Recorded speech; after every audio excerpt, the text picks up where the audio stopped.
சீரியல்களின் full எபிசோடுகளை Sun டிவியில் ஒளிபரப்பான உடனே எக்ஸ்க்ளூசிவாக சன் நெக்ஸ்டில் மட்டும் ஃப்ரீயா பாருங்கள். மாமா மாமா ஏய் என்னாச்சு? உங்களுக்கு ஒரு விஷயம் தெரியுமா? என் அண்ணன் எனக்கு போன் பண்ணிடுச்சு.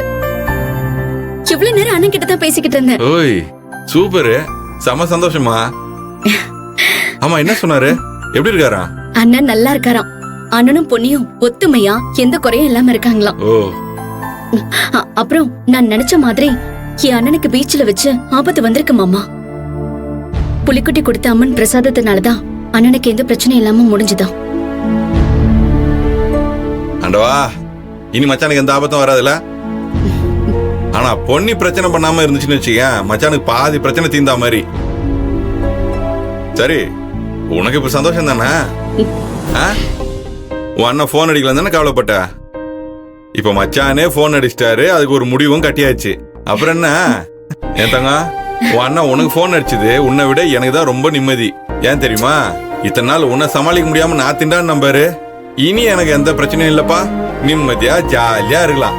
நம்ம ரெண்டு பேரும் மட்டும் அப்படியே கொஞ்ச நேரம் இருக்கலாம்ல. என்ன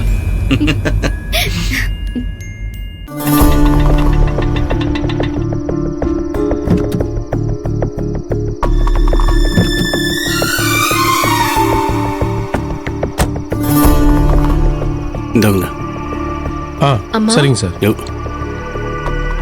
மாப்பிள்ள, எல்லாரும் எங்க போயிட்டு வரீங்க? அது ஒண்ணும் இல்ல, கொஞ்சம் வெளில போயிட்டு வந்தேன். நீங்க எப்போ வந்தீங்க? நான் இப்பதான் மாப்பிள்ள வந்தேன். வீடு பூட்டி இருக்கேன்னு அப்படியே நின்னுட்டேன். மா, போகும்போது பூஜாவை தனியா விட்டுட்டு போயிட்டோம். அவதான் தனியா இருக்க கூடாதுன்னு வீட்டை பூட்டிட்டு பக்கத்து வீட்டுக்கு போயிருப்பா. எங்க கிட்ட சாவி இருக்குமா? வா. சரி வாங்க.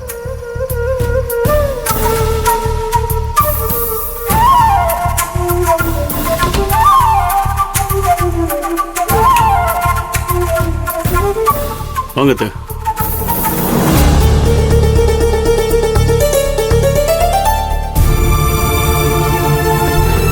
ஹாய் பாட்டி.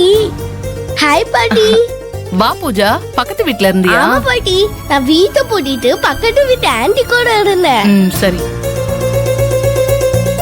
என்ன ராகினி, எல்லாரும் எங்க போயிட்டு வரீங்க? திவ்யா எதுக்கு எதுவும் பேசாம சோகமா இருக்கா? தர்ஷினி அப்படிதான் இருக்கா. என்னடி, ஏதாவது பிரச்சனையா? மா, திவ்யா உங்க வீட்டுல சண்டை போட்டுட்டு இங்க வந்துட்டான்னு உங்ககிட்ட போன்லயே சொன்னல. ஆமா சொன்ன. குடும்பம்னா சண்டை சச்சரவு இருக்கதான் செய்யும். அதுக்கு என்ன? அதெல்லாம் அப்புறம் பேசிக்கலாம். திவ்யா இப்ப மூட் அவுட்ல இருக்கா, நீங்க இப்ப எதுவும் பேச வேண்டாம். என்ன மாப்ள, உங்களை பார்த்தா பெரிய பிரச்சனை நடந்திருக்கும் போல இருக்கே. நான் என்ன மூணாவது மனுஷியா? நானும் திவ்யா நல்லா இருக்கணும்னு நினைக்கிறவ தானே. என்கிட்ட சொல்றதுக்கு என்ன? தினமும் ஒரு பிரச்சனை நடக்குதுமா. அந்த கௌதம் தர்ஷினி எப்படியாவது இங்க இருந்து கூட்டிட்டு போகணும்னு முயற்சி பண்றாரு. இன்னைக்கு கௌதம் வீட்டுக்கு வந்து தகராறு பண்ணி தர்ஷினி இங்க இருந்து இழுத்துட்டு போக பார்த்தாருமா. ஒரே கலவரமா ஆயிடுச்சு. நாங்க தர்ஷினிய விட மாட்டோம்னு போராடணும். அப்புறம் கௌதம் திவ்யாவை அடிச்சுட்டாரு. இவருதான் தங்கச்சி கொண்டுனா துடிச்சு போயிடுவாரே. இவரு கோவத்துல கௌதம் அடிச்சுட்டாரு. பெரிய பிரச்சனை ஆயிடுச்சு. ஐயோ. அக்கம் பக்கத்துல குடியிருக்கிறவங்க எல்லாம் போலீஸ்க்கு போன் பண்ணிட்டாங்க. போலீஸ் வந்து எல்லாரையும் ஸ்டேஷன் கூட்டிட்டு போயிட்டாங்க. ஐயோ. அதுக்கப்புறம் அங்க பஞ்சாயத்து தாமா நடந்தது. இப்பதாமா ஸ்டேஷன்ல இருந்து வரும். என்னதான் முடிவாச்சு? திவ்யா வாழ்க்கைக்கு அவங்க என்னதான் பதில் சொல்றாங்களா? ஒரு பதிலும் சொல்லலம்மா. அவங்க டிவோர்ஸ் வரைக்கும் போயிட்டாங்கம்மா. அட கடவுளே, நான் ஊருக்கு போயிட்டு வர்றதுக்குள்ள இவ்வளவு விஷயம் நடந்துருச்சா? இதுக்குதான் அந்த பணக்கார வீட்டு சம்பந்தம் வேண்டான்னு நான் ஆரம்பத்திலே சொன்னேன். ஆனா திவ்யா தான் நம்ம பேச்ச கேட்காம போய் கல்யாணம் பண்ணிக்கிட்டா. இந்த பணக்காரங்களே இப்படிதான். நினைச்சா டைவர்ஸ் பண்ணிட்டு வேற கல்யாணம் பண்ணிக்கிட்டு போயிடுவாங்க. இப்ப பாரு, திவ்யா வாழ்க்கையே கேள்விக்குறியா ஆயிடுச்சுல்ல.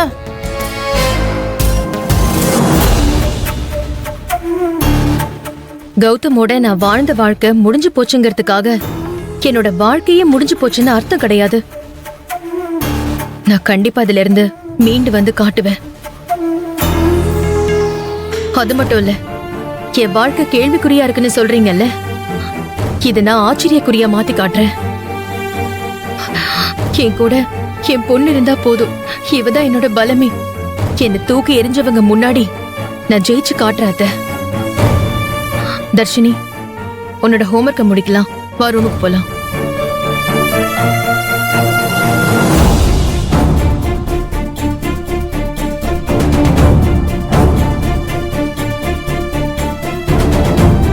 மாப்பிள, நான் சொல்றேன்னு தப்பா நினைக்காதீங்க. அத்தை ஒரு நிமிஷம். பூஜா வா, நீ போய் ஹோம்ஒர்க் பண்ணு. இப்ப சொல்லுங்க. திவ்யா இங்க வந்தது உங்க நல்ல நேரம் நினைச்சுக்கோங்க. இனிமே உங்க தங்கச்சியை அவ வீட்டுக்கு அனுப்பிடாதீங்க. அவ இங்க இருக்கிற வரைக்கும் நம்ம நல்லா இருந்தோம். அவ கல்யாணம் பண்ணி போன உடனே எல்லாருமே ரொம்ப கஷ்டப்பட்டோம். உங்க தங்கச்சி எந்த இடத்துல வேலைக்கு போனாலும் லட்சக்கணக்கில் சம்பாதிக்கிற திறமை உள்ளவ.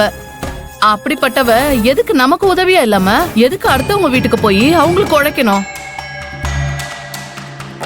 அவளுக்கு ஆதரவா நம்ம இருக்கலாம். நமக்கு ஆதரவா அவ நம்ம கூடவே இருக்கட்டுமே. அவ நம்ம குடும்பத்துக்கு கிடைச்ச ஸ்ரீதேவி மாப்பிள.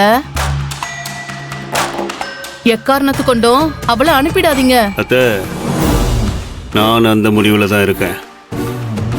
என்ன ஆனாலும் சரி, திவ்யாவை நான் எங்கேயும் அனுப்ப மாட்டேன். பார்த்துக்கலாம், விடுங்க. மா, அந்த கௌதம் திவ்யாவை டிவோர்ஸ் பண்ண முடிவு பண்ணிட்டான். சீக்கிரமா திவ்யா கோர்ட்டுக்கு போக வேண்டியது வரும். சரி, ரொம்ப நல்லதா போச்சு ராகினி. திவ்யாவை கூட்டிட்டு போய் எப்படியாவது டைவர்ஸ் வாங்குற வழிய பாருங்க. அது மூலமா கௌதம் கிட்ட இருந்து நஷ்டேடா கோடி கணக்குல வாங்கலாம்.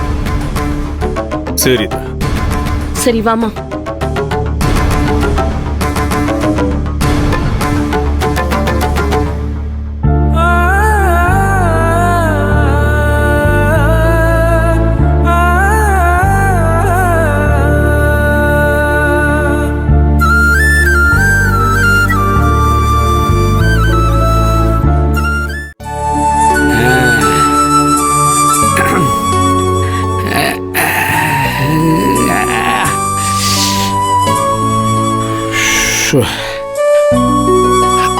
அப்பாடா, துளசி கொடுத்து வாக்க காப்பாத்திட்டேன். இப்பதான இந்த புலிக்குட்டிக்கு மனசுல இந்த பாரம்லாம் இறங்கியிருக்கு. இனிமே இந்த சென்னையில சுதந்திர பறைய பறக்க போறேன். சின்ராசு இருக்கிற இடத்த கண்டுபிடிச்சு பார்த்துட்டு அதுக்கு பிறகுதான் ஊருக்க போறான் இந்த புலிக்குட்டி. அது வரைக்கும் இந்த சென்னையில ஒரே என்ஜாய் தான்.